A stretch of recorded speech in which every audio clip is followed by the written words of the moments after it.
Kalau sudah kadung terkena kanker, apa yang harus kita lakukan?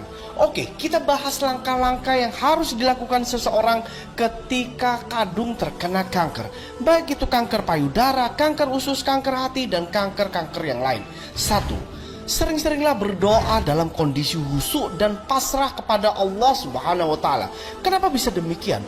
Perlu Anda ketahui, ketika seseorang berada dalam kondisi khusyuk, maka dalam dunia psikologi orang tersebut akan masuk ke dalam kondisi trans atau gelombang theta, di mana ketika seseorang sering masuk ke dalam kondisi trans dengan perasaan yang khusyuk, tenang, pasrah, maka otak akan mengeluarkan hormon serotonin dan hormon endorfin yang sangat melimpah, di mana kedua hormon ini akan sangat membantu dalam proses perbaikan sel-sel tubuh yang terkena kanker.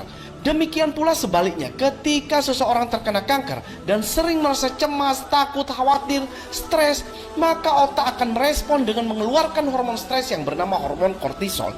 Hormon kortisol ini adalah jenis hormon yang jika diproduksi berlebihan akan bisa memperparah kondisi kanker seseorang. Yang kedua itu adalah wajib berpuasa.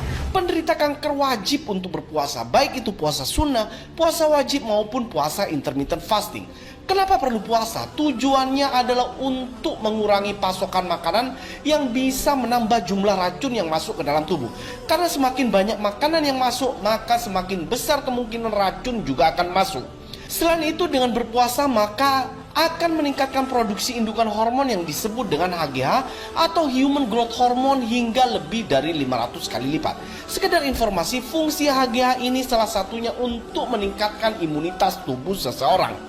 Keuntungan lain ketika orang berpuasa, maka akan terjadi yang namanya proses autofagi, di mana autofagi merupakan cara tubuh untuk membersihkan dari sel-sel yang sudah tua, sel-sel yang rusak, sehingga dapat membentuk sel-sel baru yang lebih sehat dan lebih kuat. Dengan kata lain, proses regenerasi sel akan berjalan lancar. Yang ketiga itu adalah ganti air putih Anda dengan air alkali. Bisa air Zam-Zam, Kangen Water, Indomaret pH 8, Total 8 Plus, Pristine, intinya air alkali.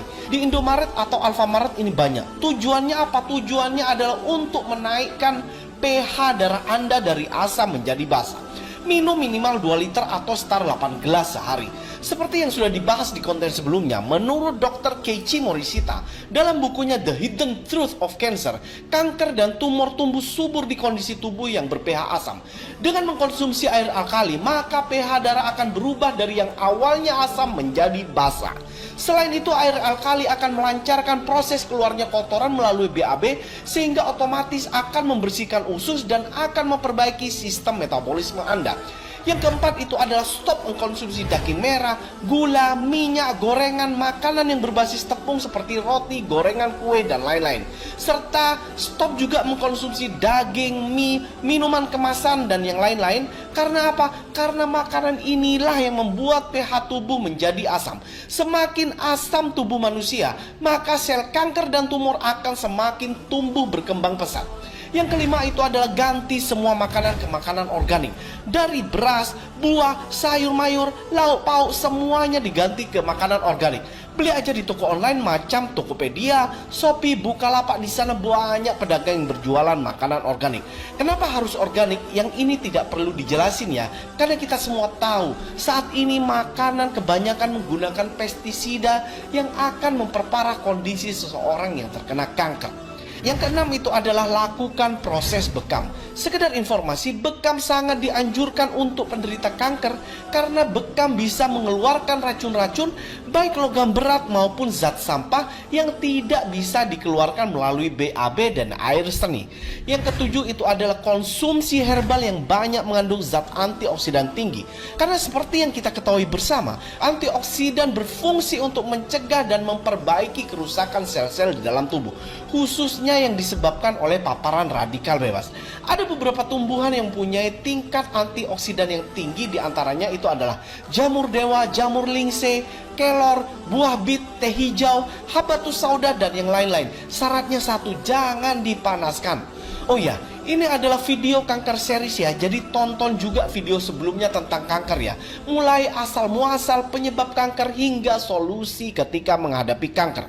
Sekali lagi, Anda tidak perlu follow akun Masagi Indonesia karena yang terpenting adalah ilmu ini bermanfaat bagi banyak orang.